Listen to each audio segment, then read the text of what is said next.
On behalf of Good of All, I'd like to welcome you to today's launch of the Universal Rights Academy.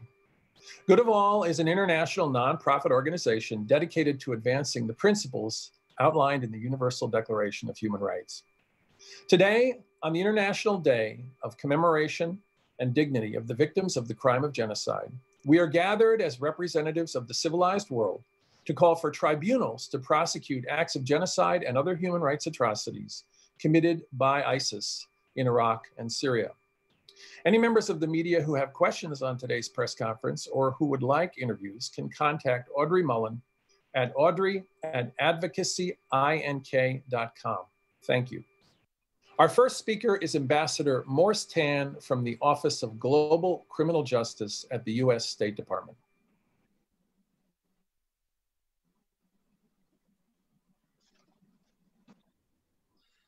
Thank you, Dr. Daniels, for hosting this important event today and inviting me to join this distinguished group of participants in recognition of International Genocide Commemoration Day.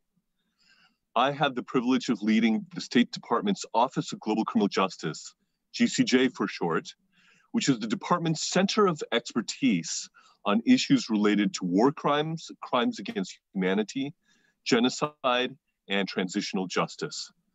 Our mandate is to advance U.S. policy on atrocities, including prevention and mitigation, as well as justice and accountability. As our name suggests, justice is our passion as we stand shoulder to shoulder with those advocating for embattled communities and individuals worldwide. As you know, the Universal Declaration of Human Rights was created in part as a response to the Holocaust. Yet, as you also know, in some parts of our world today, humanity seems to be moving backwards towards violence and darkness. The need to uphold the UDHR's principles to protect fundamental rights while ending impunity for atrocity crimes remains as crucial as ever. Over the past decade, we've seen ISIS in Iraq and Syria repeatedly committing abuses, egregious and flagrant abuses in violation of core human rights principles. Religious groups, with the stated aim of their demise, committing gross atrocities, mass rape, and the enslavement of women and children. As the Secretary of State pointedly stated in the 2017 rollout of the International Religious Freedom Report, application of the law to the facts at hand leads to the conclusion ISIS is clearly responsible for genocide against Yazidis, Christians, and Shia Muslims in areas it controls or has controlled. ISIS is also responsible for crimes against humanity and ethnic cleansing directed at these same groups, and in some cases against Shia Muslims, Kurds, and other minorities. Simply put, greater accountability is needed by those who perpetrate such injustices. One solution offered today is educating people to demand accountability from their leaders. Another solution is challenging to justice. Today, I hope to leave you with this central point. It is time that countries brought back and prosecuted their citizens fighting for ISIS. Most ISIS fighters in detention facilities in northeast Syria and elsewhere have not been tried for their crimes. In response, the United States continues to call for ISIS fighter repatriation to their countries of origin for the purpose of vigorous prosecutions. It is time that ISIS perpetrators were held to account for all gross injustices committed in Syria, Iraq, and elsewhere. The United States has helped lead the way on this front, repatriating 28 Americans from Syria, including terrorists and children. The Department of Justice has investigated all the adults who have returned to the United States and brought charges against most of them. Prosecuting returned ISIS fighters through national legal systems works, as proven by the United States and roughly a dozen other countries in all regions of the world. While much work remains, a number of countries could include Germany and Sweden. These countries, among others, have issued criminal charges and in some cases initiated trials of ISIS fighters who have returned on their own, resulting in significant convictions. Authorities have worked to travel the region who support justice. In Germany, trials are ongoing in cases involving alleged ISIS members who perpetrated against vulnerable members of ISIS. These are significant. The defense are being not merely in ISIS, a terrorist organization, but underlying atrocities perpetrated. This is therefore deeply significant to the religious and ethnic minorities, including Yazidis, Christians, and others. The noteworthy efforts are proceeding with support for one of our grantees information to the prosecutor. In fact, many cases in European countries have been insisted for international justice and accountability. By collecting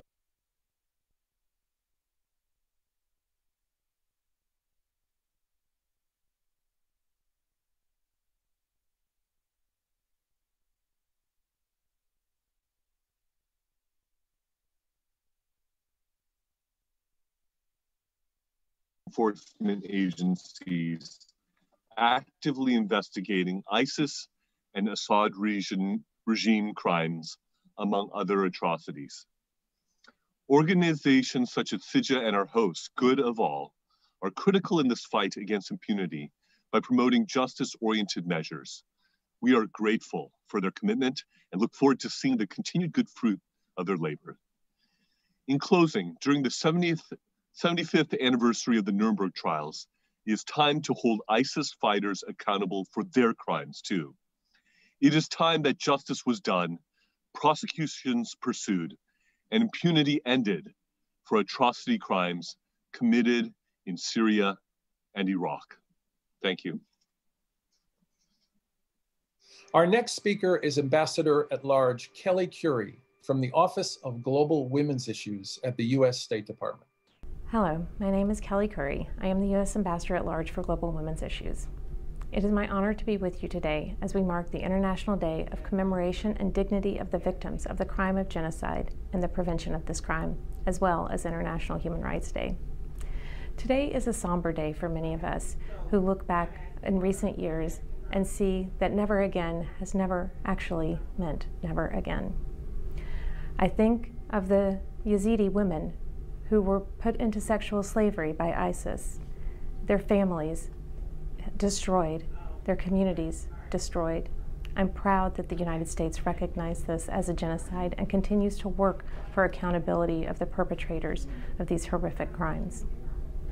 I also think back in recent years to the women in Rakhine State who suffered brutal, unspeakable acts at the hands of the Burmese military.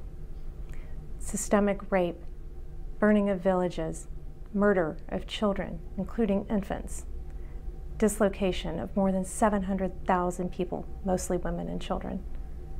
They may never get to go home again.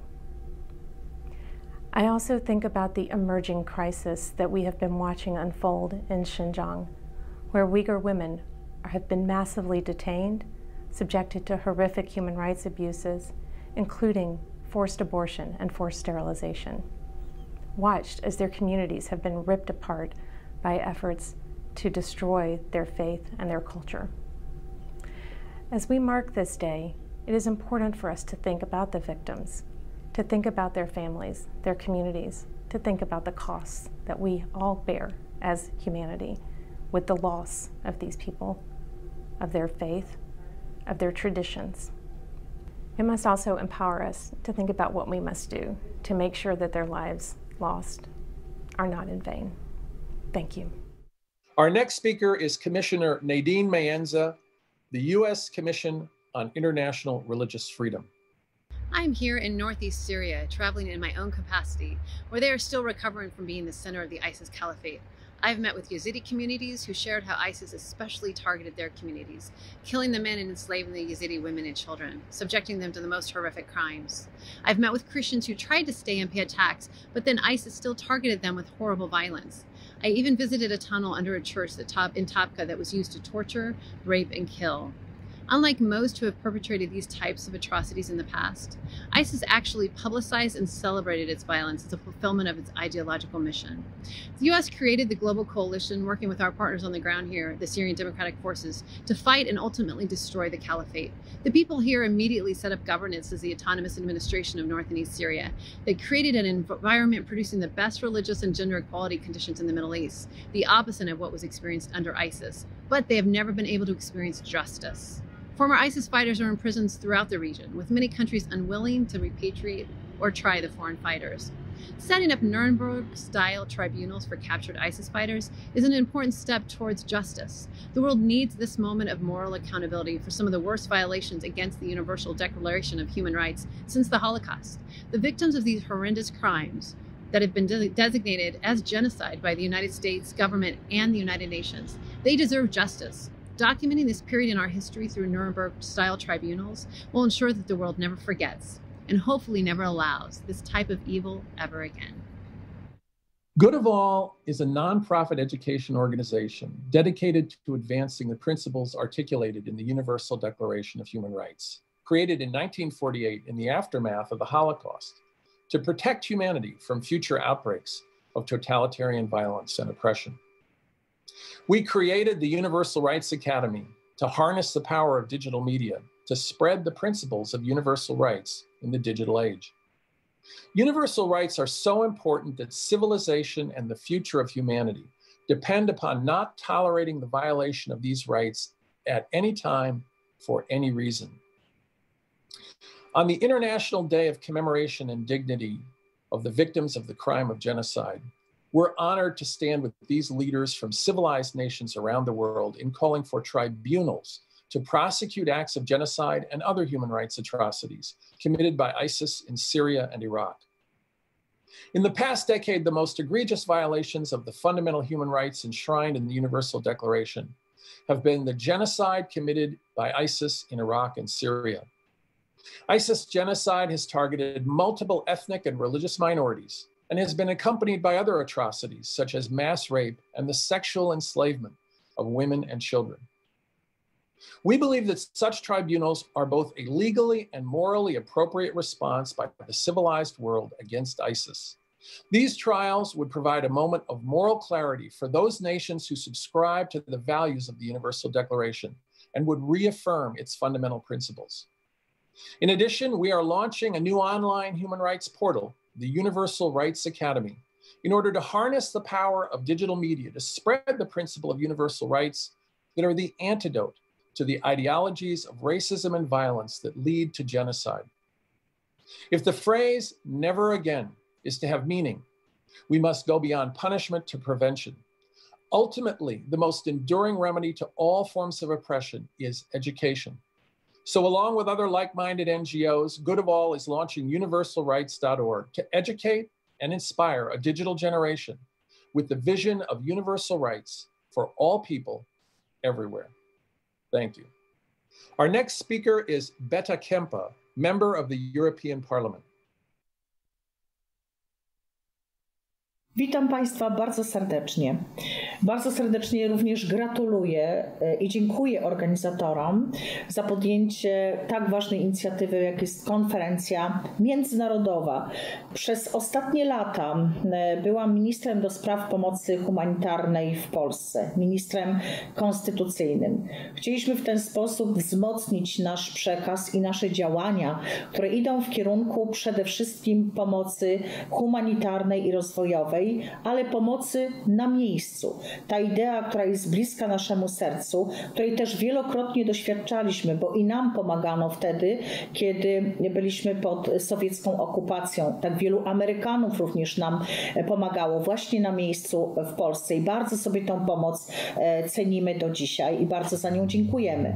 Ale chcę powiedzieć, że dzisiaj, kiedy zarówno chrześcijanie, jezydzi, inne mniejszości religijne doznają tak wiele przemocy i doznawały podczas wojny chociażby z państwem islamskim w Iraku, czy dzisiaj w Syrii, czy też w wielu miejscach, gdzie przebywają, bo musieli uciekać z uwagi na działania wojenne, ale również wszędzie tam, gdzie warunki klimatyczne nie pozwalały i ubóstwo nie pozwalają normalnie funkcjonować, w krajach afrykańskich, czy tam, gdzie toczą się wojny plemienne, gdzie mniejszości religijne, takie jak chrześcijanie, są bardzo, bardzo mocno atakowane. Wszędzie tam uważam, że powinniśmy nieść pomoc na miejscu, korzystając z tego, co mamy najpiękniejsze, czyli wolontariat i pracę organizacji pozarządowych. Wielką, olbrzymią pracę ludzi Kościoła. Myślę tutaj o misjonarzach. Polacy reprezentują ponad 2000 armię właśnie takich misjonarek i misjonarzy, którzy są w wielu czasami najtrudniejszych miejscach naszego świata. I to im powinniśmy dostarczać za wszelką cenę wszelkich możliwości, instrumentów, środków, żeby mogli wśród tych ludzi nieść nadzieję. Ta idea pomocy na miejscu, którą również sprawdzałam i doświadczałam, o którą właśnie prosili wszyscy ci, którzy zostali pognębieni. Rozmawiałam z kobietami jezyckimi, które zostały bardzo, bardzo okrutnie potraktowane przez bojowników państwa islamskiego, które dzisiaj często same z dziećmi są w obozach, które są bez administracji, żeby pomagać im odbudować ich godność, bo tylko o to proszą. One nie chcą pieniędzy. One mówią: kupcie nam zwierzęta, my je potrafimy hodować, potem będziemy je sprzedawać i z tego utrzymamy nasze dzieci i rodziny. To jest nasza odpowiedź. Takie projekty przeprowadzamy. Pomoc medyczna. Dzięki wielu wspaniałym ludziom, wiem, że do Państwa będzie mówił ksiądz profesor Waldemar Cisło, przedstawiciel organizacji Pomocy Kościołowi w Potrzebie, jednej z najbardziej prężnych organizacji kościelnych obok Caritasu, obok właśnie misjonarzy, obok innych też osób, które angażują się w tą pomoc, a jest ich naprawdę wielu. Tylko wystarczy ich poznać i skorzystać z ich doświadczenia i wspomóc.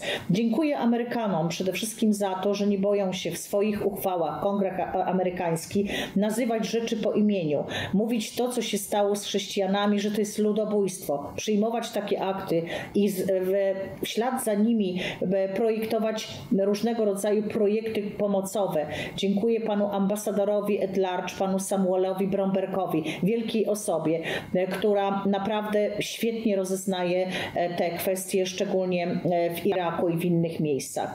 I wszędzie tam, gdzie niesiemy tą pomoc, czy to jest pomoc żywnościowa, czy to jest pomoc taka stricte humanitarna, czy to jest chleb i woda, ale przede wszystkim też pomoc medyczna. Dzisiaj wiemy, jak wiele osób umiera z powodu braku dostępu do opieki medycznej. Za te wszystkie projekty medyczne, które na ile staraliśmy się, na ile możemy, na ile nas stać, uskutecznialiśmy dzięki właśnie takim organizacjom.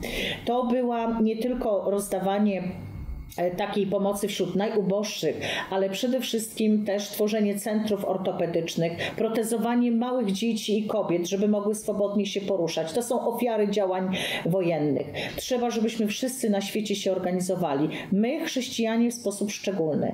I jeszcze jedno, wielki apel i wielkie zawołanie. W Polsce już tworzymy instytut, dzięki też panu profesorowi, księdzu profesorowi Waldemarowi Cisło, dzięki Uniwersytetowi kardynała Stefana Wyszyńskiego. Instytuty. Będziemy tworzyć instytuty, gdzie będzie można nadsyłać, gdzie będzie można analizować przede wszystkim zbrodnie na chrześcijanach. Znam ludzi w Iraku, którzy mają około 4000 tomów akt zbrodni na chrześcijanach. Tam są bardzo dokładnie te zbrodnie nazwane. Czekają tylko na niezależny instytut. Bardzo liczą też na Amerykanów, że będzie można przekazać te akty zbrodni na kobietach, na dzieciach, na ludziach, którzy byli niewinni i dzisiaj muszą tak naprawdę tułać się po całym Iraku, czy też po innych krajach. Te zbrodnie po prostu muszą być rozliczone i myślę, że bez rozliczenia tej zbrodni nie możemy mówić o tym, że nastąpi jakakolwiek sprawiedliwość i że zastopujemy falę nienawiści, która moim zdaniem zaczyna się bardzo mocno odradzać. Zatem, szanowni państwo, kończąc i dziękując jeszcze raz za podjętą inicjatywę, pomoc na miejscu, którą również bardzo pięknie niosą Węgrzy. My tutaj ze środka Europy, gdzie również chrześcijanie są bardzo atakowani. Tylko we Francji w 2018 roku było ponad 1000 ataków na chrześcijan. To wszystko i ta przemoc się szerzy. Natomiast naszą odpowiedzią na tą przemoc jest po pierwsze rozliczanie tych, którzy się tej przemocy dopuszczają, ale po drugie pomoc na miejscu wszystkim tym, którzy tam, gdzie się urodzili, tam, gdzie chcą realizować swoje marzenia, gdzie chcą budować swoje lokalne społeczności, żebyśmy po prostu ich wspomagali. I na koniec wielki apel, żebyśmy zadbali o młodych ludzi. Wszędzie tam, gdzie jest beznadzieja, gdzie misjonarze tworzą szkoły dla dzieci z ulicy, żeby dać im zawód, żeby dać im nadzieję i godność, przede wszystkim podnieść ich godność, pokazać, że coś potrafią, że coś umieją, żeby mogli potem zarobić na własne życie. To są wszystkie te przedsięwzięcia, które powinniśmy wspierać. Wspierać misjonarzy, wspierać takich ludzi i modlić się za nich. Bardzo państwu dziękuję i życzę owocnych obrad. Pozdrawiam z Polski. Our next speaker is Ambassador Emily Haber, German ambassador to the United States of America. Dr. Daniels, Excellencies, distinguished guests. Today marks the 72nd anniversary of the Genocide Convention, the first human rights treaty adopted by the UN General Assembly. The convention, like the Nuremberg trials, stands for our shared commitment to never again. Following the horrors of the Holocaust, Germany feels forever bound and obliged by this tradition. Part of this tradition is the conviction that the rule of law has priority over injustice. The International Criminal Court, more than any other institution, embodies this conviction. We would like to strengthen the court, and we think that the US sanctions against the court are wrong. It's a fairly young institution. A reform process has already started. We have also initiated an alliance against impunity to help defend the court and other institutions of international criminal law. We remain outraged at the unspeakable crimes committed by Daesh in Syria, Iraq, and Yemen. We must not allow Daesh to threaten our homelands or the countries of our partners in the Middle East ever again. The perpetrators must be held accountable in a criminal court. Without justice, there can be no conflict resolution, reconciliation, or sustainable peace. In Syria, we've seen serious human rights violations committed against women and children. During our membership on the UN Security Council, we placed a special focus on protecting women in armed conflicts. There are few issues that we have pursued so resolutely and intensively. Resolution 2467 was adopted in April 2019 under the chairmanship of German Foreign Minister Maas. It became an important milestone in combating conflict-related sexual violence. Our goal is to ensure that perpetrators are brought to justice. The international community has made important progress with the 3 investigative mechanisms, but prosecution is slow or even non-existent. Therefore, our focus should be to connect the investigative mechanisms to both international and national criminal justice systems. On the international level, we continue to look to the Security Council to refer situations to the International Criminal Court to try the most serious crimes under international law. On the national level, Germany engages in achieving accountability as well. In 2002, the German parliament passed, as part of the German legislation to implement the Rome Statute, the Code of Crimes against International Law. Since then, German prosecutors have been able to exercise universal jurisdiction. Genocide, crimes against humanity, and war crimes may be investigated and prosecuted, regardless of where they occur. Specialized units have been created. German prosecutors are currently conducting over 100 investigations into crimes committed by Daesh against the Yazidi community and war crimes carried out by the Syrian regime. For example, in April, a trial concerning crimes against humanity commenced against 2 members of the Syrian intelligence services. One of them is charged with overseeing the torture of more than 4,000 people. Many of those victims did not survive the torture and sexual assaults in a prison near Damascus. Our message is clear. Those who commit atrocities cannot feel safe. They will eventually be held accountable. The historical and moral reasons are very clear why Germany so vigorously prosecutes war crimes and is a sponsor of and the second largest contributor to the International Criminal Court, the atrocities of the Nazi regime.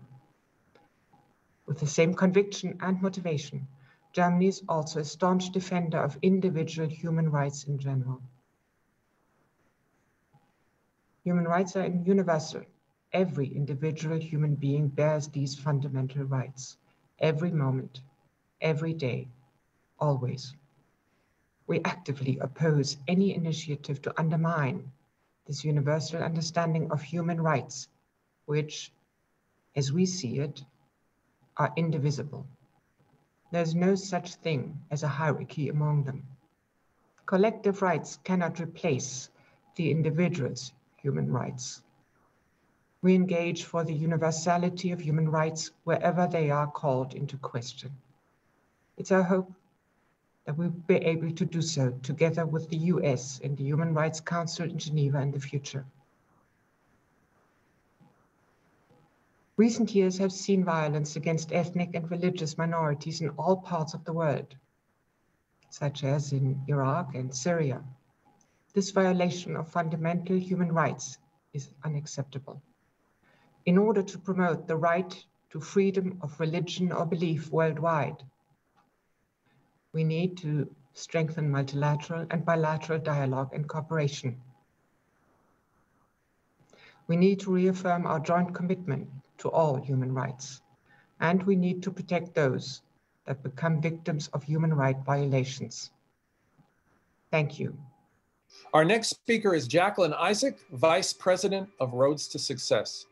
In the blink of an eye, the lives of Christians, Yazidis, and other minorities were forever changed.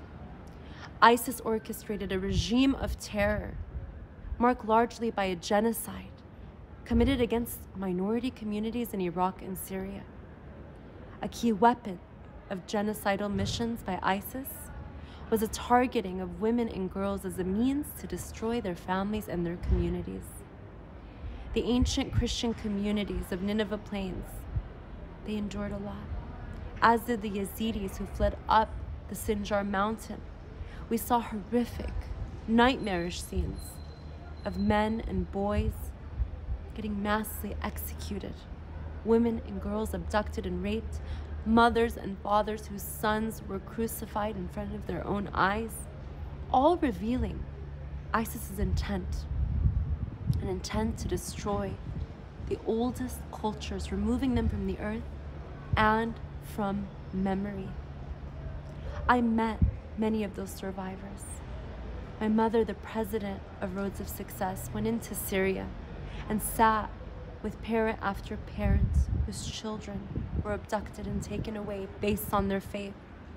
I personally met with girls who were abducted, captured, enslaved.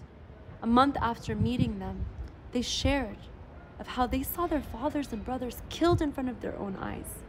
They were then rounded in buses, put in prisons, and man after man looked at them as merchandise, trading them and enslaving them. But in the midst of darkness, in the midst of what these survivors have seen, they have decided that they will refuse to be silent of the horrors endured, that they will speak up for each other, for their communities. And as they share their stories with us, they ask the question, where are you, world? When we began our organization, Roads of Success, we began because we were a Christian minority from the Middle East. We understood what it was like to be a minority in a country where there may be persecution against us because of our faith. We knew what that meant for every minority community in the region. So when we had the honor and the absolute privilege of meeting survivors, we decided to stand with them, to help amplify their voices, to provide the platforms needed for them to seek the justice that they so deserve. And they're counting on all of us. So we all need to answer that question when they ask, where are you, world? We need to answer by acting, by ensuring accountability, by ensuring justice. We just began drafting and launched a declaration with the UK government's Preventing Sexual Violence in Conflict initiative. Lord Ahmed of Wimbledon, the special representative to the Prime Minister, put a team together where we all drafted a document to end stigma for survivors and their children born of rape, to prevent sexual violence by unifying as leaders all over the world. It begins by unification. We took their stories after going to the front lines of war, to the UK Parliament. We took the girls to the United Nations. We shared videos of accounts of parents and children with the United States Congress, and we saw results. The results said that there was a conscience in us that is awakening enough to unify and declare that genocide unanimously occurred against Yazidis, Christians, and other minorities. But it's all just the first step.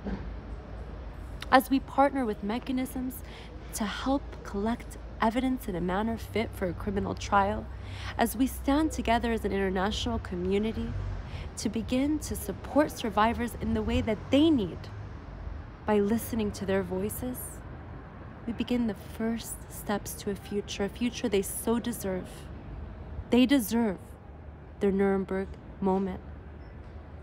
The minorities of Iraq and Syria deserve that. A moment where many that suffered like them got. And if they don't get that moment, then we're denying the irreparable damage caused by ISIS.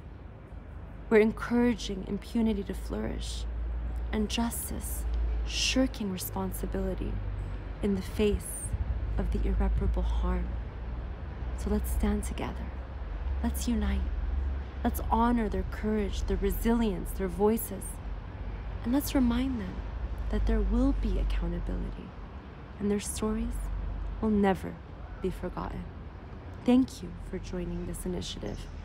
It begins with education, it begins with awareness, and it begins by coming together as one. Our next speaker is State Secretary Tristan Azbej, State Secretariat for the Aid of Persecuted Christians and the Hungary Helps Program, a part of the Prime Minister's Office of Hungary.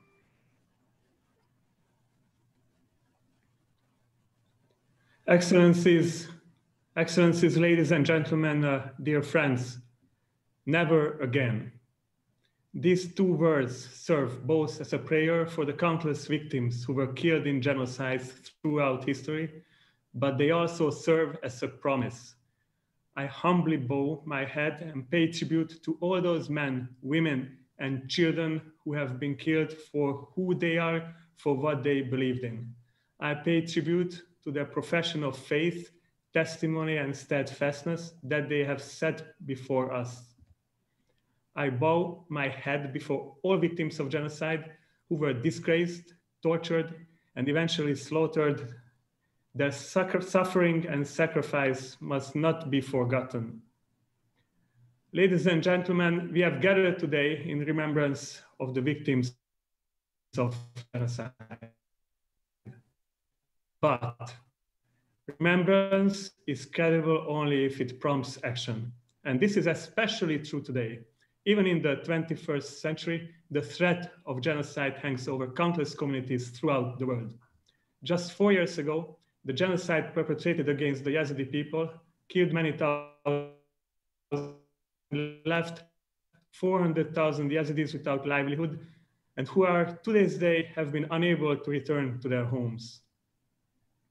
The jihadist terrorists had resolved to annihilate the Yazidis as well as Christians and other minority groups of Iraq and Syria. And as I was preparing for this speech today, I just realized that no matter what group of participants I'm speaking today, no matter what religion or belief group you belong to, there is certainly some members of the same belief community who are persecuted in the world today. So in this, we must recognize that suffering binds us to one another. Suffering and trials have united us, Christians, Yazidis, people of faith, unbelievers, Hungarians, Americans, Iraqis, and Syrians.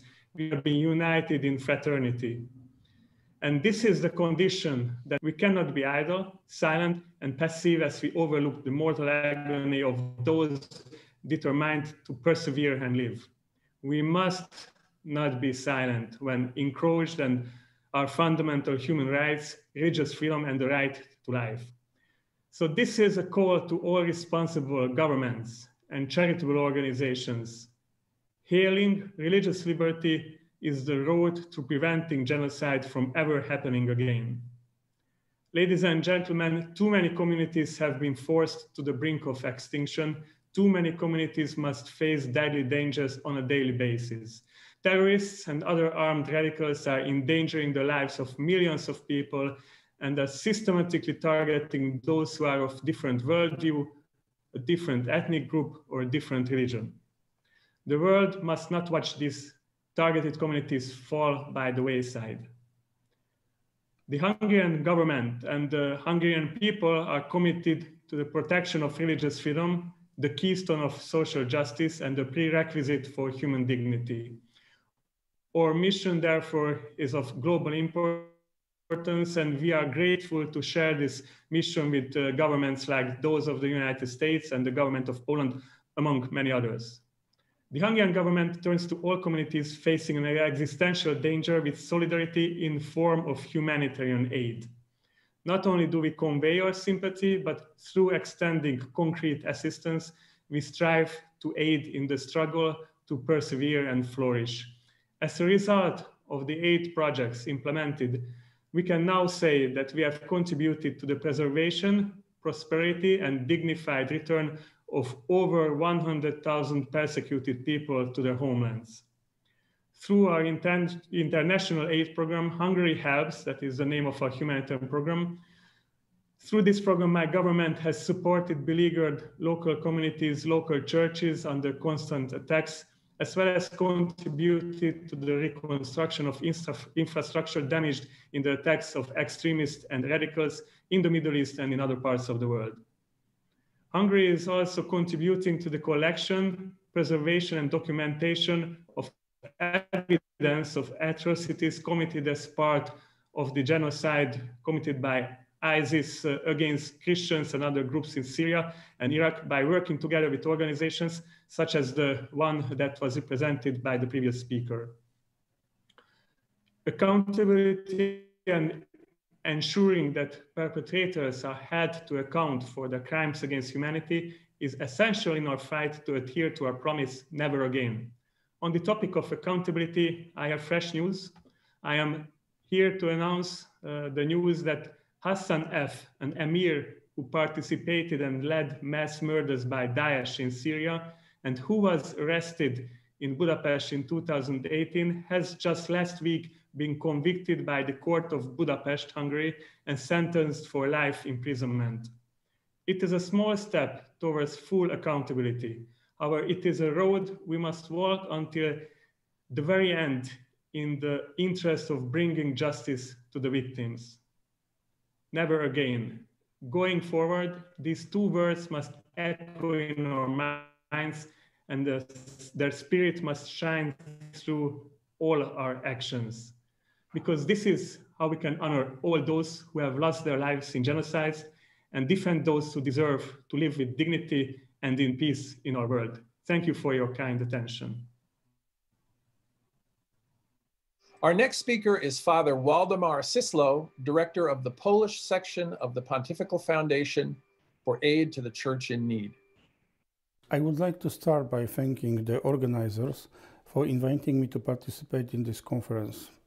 Its idea to do justice to the thousands of innocent victims of the war in Iraq and Syria offers at least partial redress for their memory.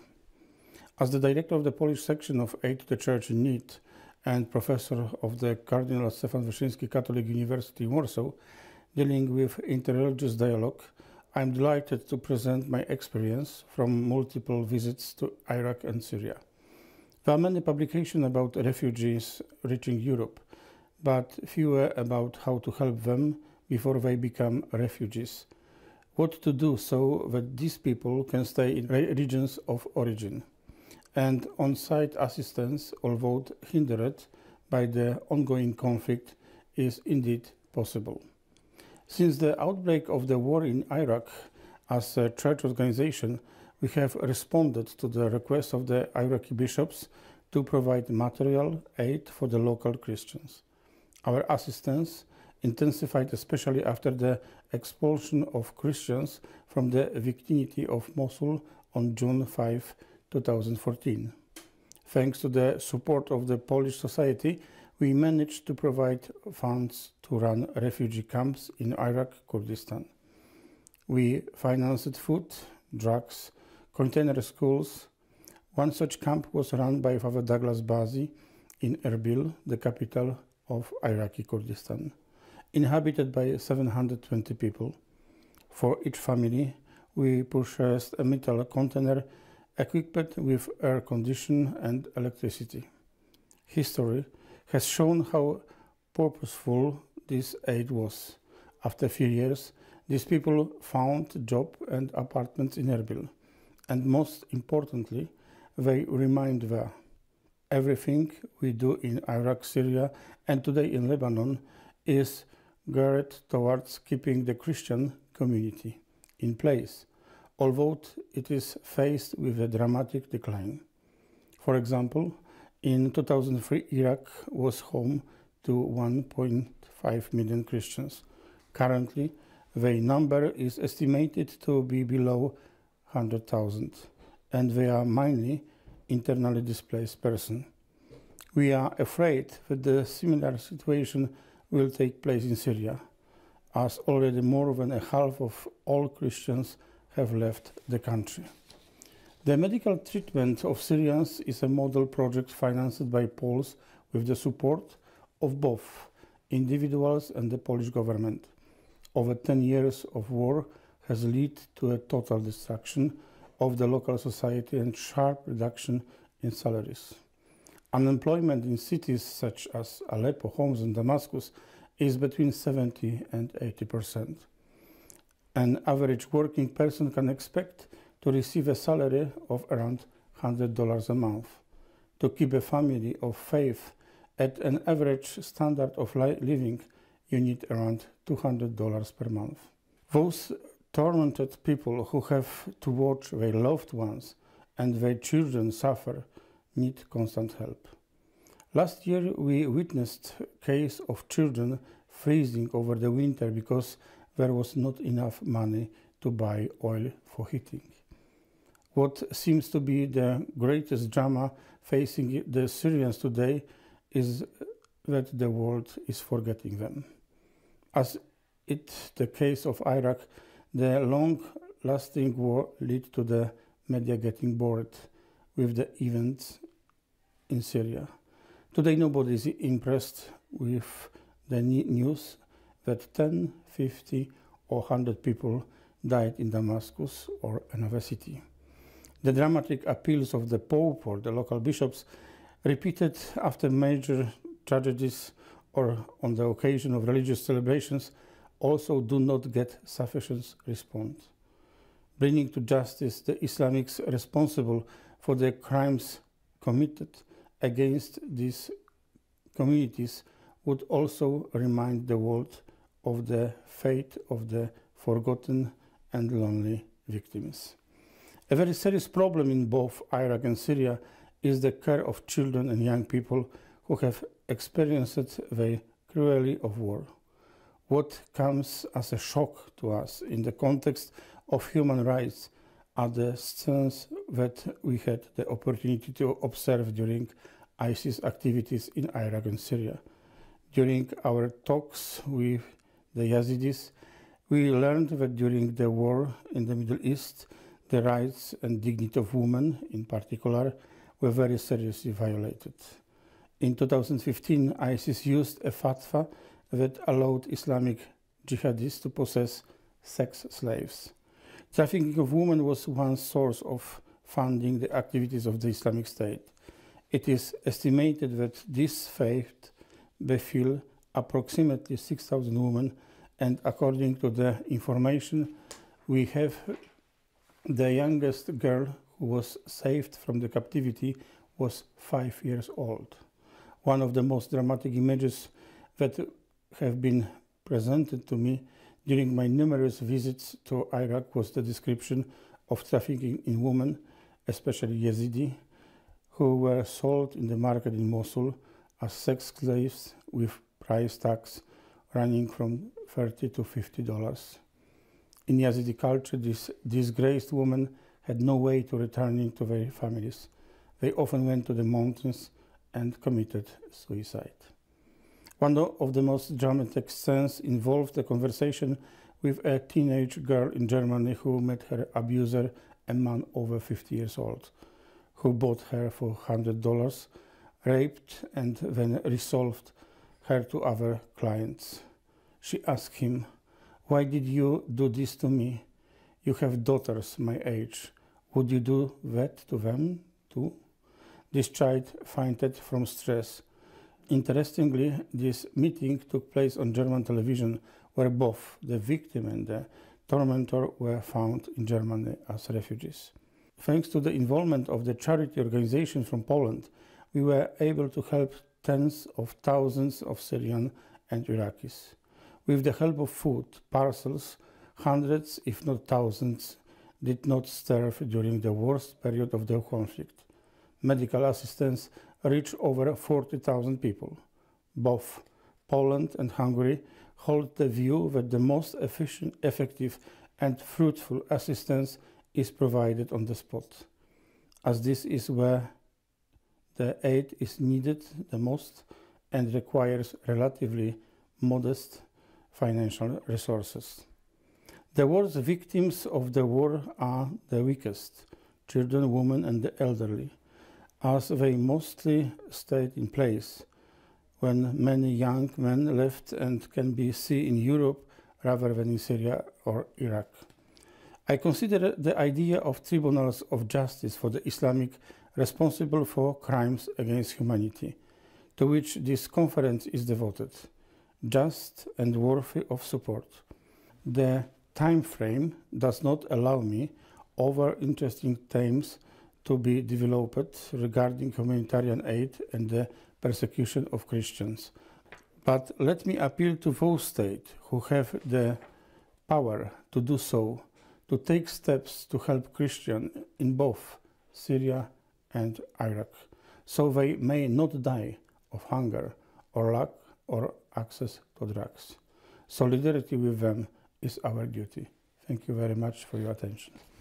Our next speaker is senior official Bedran Sia Kurd from the Autonomous Administration of North and East Syria. يشرفنا اليوم أن ننضم إلى هذا اللقاء الذي يناقش الدعوة إلى تشكيل محكمة على غرار محكمة نورنبرغ لمحاكمة معتقلي داعش لتحقيق العدالة وإنصاف ضحايا الإبادة الفظيعة التي ارتكبها داعش بحق شعوب سوريا والعراق.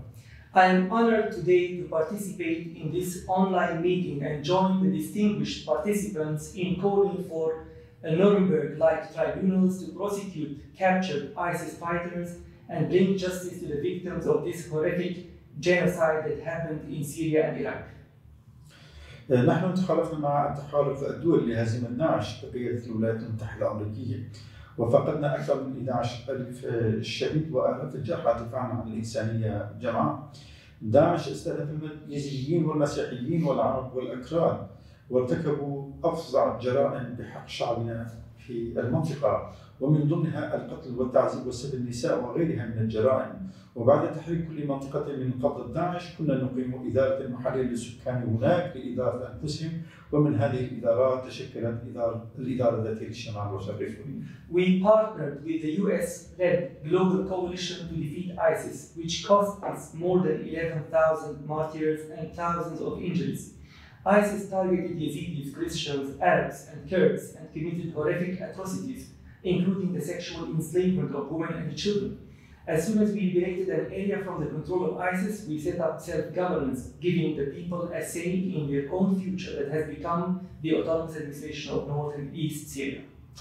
لقد ذكرت هيئة حرية الأديان الأمريكية في عدة تقارير لها أن منطقتنا هي الأفضل في الشرق الأوسط من حيث حرية الأديان والمساواة بين الجنسين، وتعيش جميع المكونات الدينية باحترام فيما بينهم السوريان والآشوريين والأرمن واليزيديين وحتى الأكراد المسيحيين. As U.S. Commission for International Religious Freedom and others have documented, we now have the best religious freedom and gender equality conditions in the Middle East. We created a model of governance that is inclusive to all religious components, Syriac Assyrian, Armenian, and Kurdish Christians, Yazidis, and others. إحدى الصعوبات التي تعاني منها الإدارة الذاتية هي التهديد التركي والمجموعات الإسلامية الراديكالية الجهادية وارتكابها لأفظع جرائم ضد الإنسانية في المناطق التي احتلتها كعفرين وسريبلانية وتل أبيض، وتجميع الآلاف من المتطرفين الإسلاميين من بقايا داعش والنصرة في تلك المناطق لممارسة عمليات إبادة وتطهير عرقي بحق شعبنا الكردي خاصة والأقليات الدينية هناك من يزيديين ومسيحيين. One of the biggest challenges and the threats on our region is Turkey and its affiliated radical Islamist groups who have committed heinous crimes in the regions they occupy in Afrin, Sarikani, and Tel Aviv. Turkey has used thousands of extremist jihadi groups, many of whom were former members of ISIS and Al-Nusra Front, to conduct demographic engineering against the indigenous Kurds, Yazidis, and Christians in the Turkish-occupied regions in North Syria. وكذلك عناصر داعش المتواجدين في سجون الإدارة الذاتية والذي يبلغ 10,000 مقاتل. Another challenge for us has been managing the prisons, which include over 10,000 former ISIS fighters that are from the regions or countries whose governments refuse to repatriate them. نحن لطالما دعونا إلى تأسيس محكمة دولية أو ذات طابع دولي على غرار محكمة نورنبرغ لكي نرفع من مستويات مكافحة الإرهاب دوليا قضائيا أيضا، حيث أننا نرى بأن عقد مثل هذه المحاكم لمقاتلي داعش المحتجزين لدى الإدارة الذاتية وفي مناطق الإدارة الذاتية هي مرحلة في غاية الأهمية لاستمرار عملية مكافحة الإرهاب، وأيضا لتحقيق العدالة دوليا تجاه مرتكبي جرائم ضد الإنسانية، وأيضا لتحقيق العدالة لضحايا هذا الإرهاب الغاشم والجرائم التي ارتكبتها داعش بحق جميع الشعوب، وبما أن سمات هذا التنظيم الإرهابي عابر للحدود وكذلك جرائمه ليست محصورة ببقعة جغرافية محددة، وتواجد العناصر الإرهابية أكثر من 70 جنسية أوروبية وعربية وآسيوية في سجون الإدارة الذاتية، لذلك تفرض هذا الأمر مسؤولية على عاتق المجتمع الدولي بأكمله لإجراء مثل هذه المحاكمات، وليست مسؤولية الإدارة الذاتية فقط. مثلما عملنا عسكريا مع التحالف الدولي نتطلع أن تكون هناك آلية قضائية دولية أيضا للاستمرار والحفاظ على الجهود ومكتسبات ما تم تحقيقه عسكريا، وكذلك نتطلع إلى محاسبة مرتكبي جرائم حرب وجرائم إبادة عرقية في المناطق التي احتلتها تركيا مع بقايا المجموعات الإسلامية المتطرفة. We have long called for setting up international or hybrid domestic international tribunal, such as the Nuremberg Tribunal in the regions of the autonomous administration of North and East Syria, to hold the perpetrators accountable for the crimes they committed and ensure that victims receive justice. We believe that the trials would consolidate our efforts to combat terrorism. ISIS conducted terrorist activities in different countries, and ISIS detainees in our prisons belong to more than 70 nationalities. Hence, the international community should assume its responsibility in finding an international legal mechanism to conduct the trials in order to preserve the military gains that have been achieved in fighting terrorism. The perpetrators of war crimes and ethnic cleansing in the regions occupied by Turkey and its extremist groups should also be held accountable.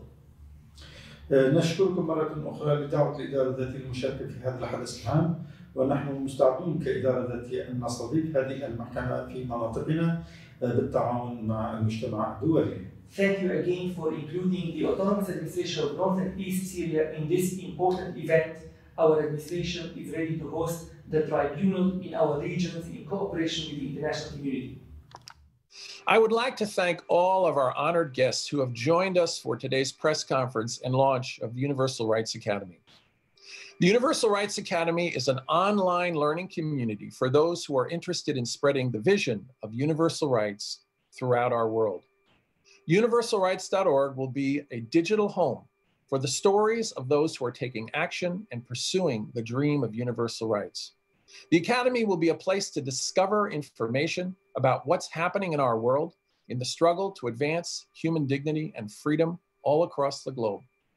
The Academy will also serve as a growing resource and network for those who are interested in practical ways to advance the vision of universal rights in the digital age. Finally, the Universal Rights Academy will be a place to learn and be inspired by a vision of a better world, a world where someday the dream of universal rights will be embraced by everyone, everywhere. Thank you.